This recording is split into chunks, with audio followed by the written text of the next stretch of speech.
So I'm feeling pretty ambitious today. Not only am I trying a lovely landscape format, which is pretty dangerous on Instagram, but I'm going to try and persuade you to get fitter and healthier by another means rather than the stick. Because I think a lot of us are told we must get fit, we need to get down to the gym, we need to be thinner, we need to just get ourselves sorted to avoid horrible stuff going wrong with us in the future. But I'm going to try and use another technique today. I'm going to try and use the carrot. You see, I don't know whether you're like me or not, but during the 80s and 90s, we tried all sorts of things at college. We tried the booze and the fags and all sorts of other illicit substances.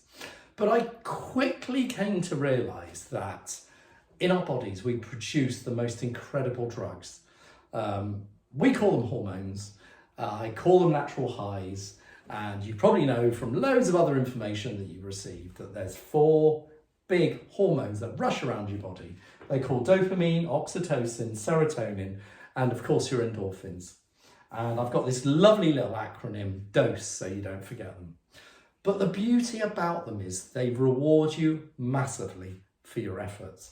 But they are also incredibly cruel because if you are sedentary, and you don't do a lot of exercise, they don't reveal themselves to you. It's a bit like having a non-alcoholic beer.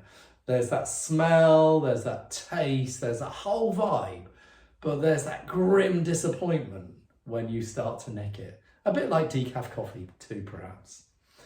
And I don't honestly know the reason for this, but I do know that all these beautiful drugs reveal themselves to you fairly quickly. I can't give you a time. It's not days, but it's also not months. It's weeks. So when you get used to exercising, you will, I promise you, start to buzz.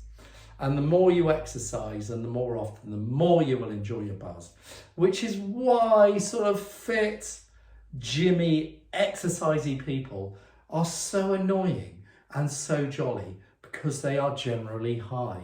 They are naturally high. So it is no coincidence. And as if that's not bad enough, if you exercise pretty hard for long periods of time, you also get this lovely Brucey bonus called an endocannabinoid.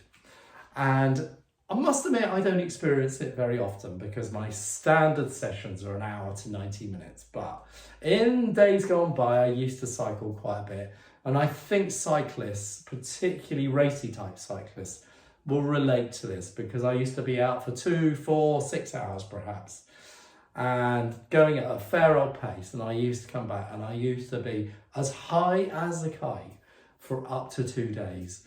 And these were generally endocannabinoids, although all these came into play as well.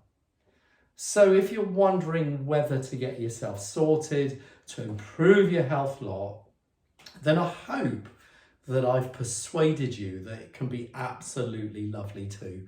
But it won't come to you straight away, but I promise you it will. So if you want to switch from decaf and alcohol-free to some really good gear, get yourself moving because you will be rewarded with the most incredible highs. And it's why I do what I do 5 days a week, because I love it and I live off it. I wouldn't be doing it otherwise. So thanks for listening again. Take care and stay strong. Bye for now.